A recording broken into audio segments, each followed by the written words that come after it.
जय जनमानस जय श्री राम। सभी जनता जनार्दन को अपने दास भवेश कुमार मिश्रा का करबद्ध प्रणाम। भारत माता की पावन धरती बिहार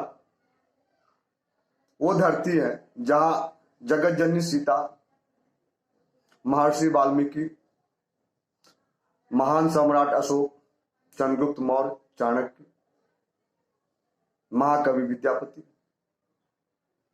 कवि वात्स्यायन, महान वैज्ञानिक और गणितज्ञ आर्यभट्ट,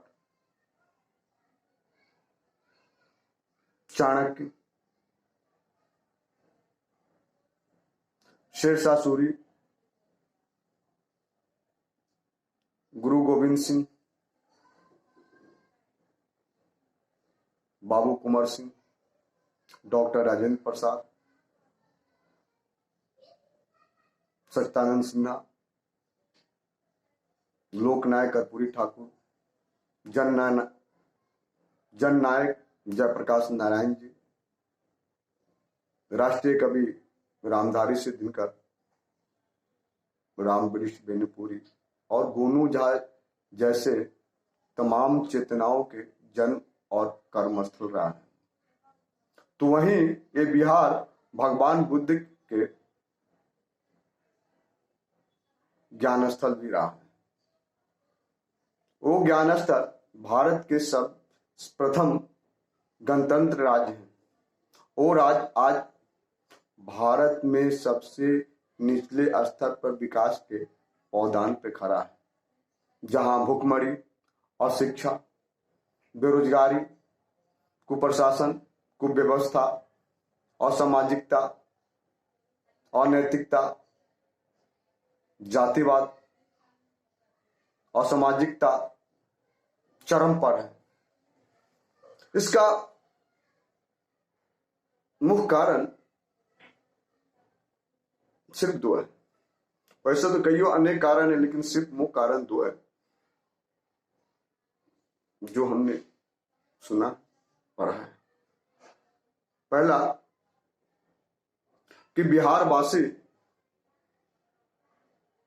असंगठित क्षेत्र में रहना उनकी मजबूरी बना दिया गया था स्वार्थी तत्वों के लिए, अर्थात जातिवाद के दलदल में उन्हें धकेल दिया गया था जीवन प्रयत्न, जहां वो जातिवाद के अलावा कुछ सुनने को तैयार नहीं है, कुछ समझने को तैयार नहीं है थे।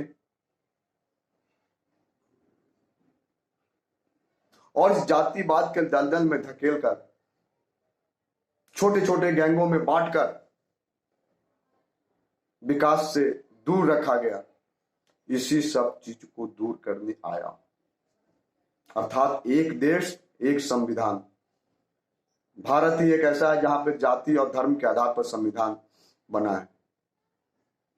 हम संविधान का अपमान नहीं कर रहे हैं, बल्कि वास्तविकता बता रहे हैं।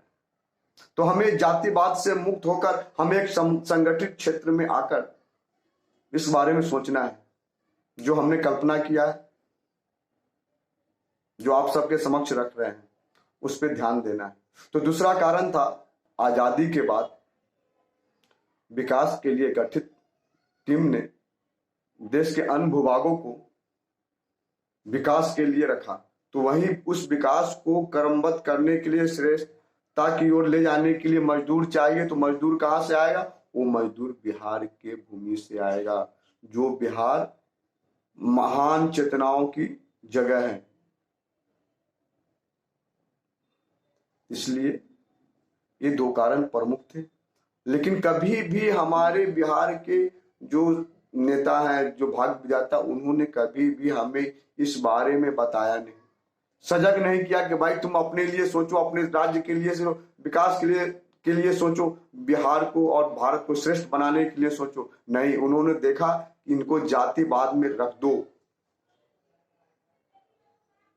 जातिवाद के दलदल में उलझे रहेंगे, हम अपना स्वार्थ साधते रहेंगे। तो हमें इन चीजों से बाहर निकलना है, अपने लिए, अपने राज्य के लिए, अपने देश के लिए, अपने आने वाले पीढ़ी के लिए और दूसरों के प्रेरणा बनने के लिए, दूसरों को संसाधन देने के लिए हमें आगे बढ़ना और विकास के क्रम पर आगे बढ़ना है।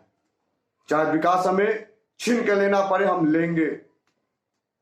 चाहे इसके लिए रामधारी सिंह दिनकर जी को दोहा आपको याद करना पड़े, कीजिए, याचना नहीं अब रन होगा, जीवन जय या मरण होगा। बिहार की धरती में विकास की ओर सभी संसाधन उपलब्ध है, जिसके बगैर किसी भी देश, राज्य, समाज, व्यक्ति का विकास का कल्पना करना मुश्किल है, नामुमकिन है। सब एक होकर, संगठित होकर बिहार को श्रेष्ठ, सर्वश्रेष्ठ संसाधनों से लैस कर विकसित बिहार की ओर बढ़ना है, जहां हर तरह के संसाधन हमारे कदमों में हो। उसके लिए हमने ये प्रयास किया है, इसमें आप सभी को सहयोग देना है। हम आप सभी जनता जनार्दन से करबद्ध अनुरोध कर रहे हैं कि आप इसमें, इस विकास के महापर्व में सहयोग दें, तन मन धन से। और उसका शुभ मुहूर्त है 2024 के अप्रैल से लेकर मई तक के बीच में बिहार को विकसित बनाने के लिए बीज बोने का समय है। और किसी प्रकार की इंक्वायरी चाहिए हमसे जुड़ने के लिए, सहयोग करने के लिए, तो नीचे डिस्क्रिप्शन में हमारे कांटेक्ट नंबर है, आप हमें कांटेक्ट करके संपर्क कर सकते हैं। तो हम चाहते हैं कि एक देश एक संविधान, सिर्फ भारत ही है जहां पे जाति धर्म के आधार पर संविधान का निर्माण किया गया है। हम संविधान का मजाक नहीं उड़ा सकते, बल्कि हकीकत बता रहे हैं। इसलिए एक देश एक संविधान, उज्जवल बिहार, चमकता भारत। जय हिंद।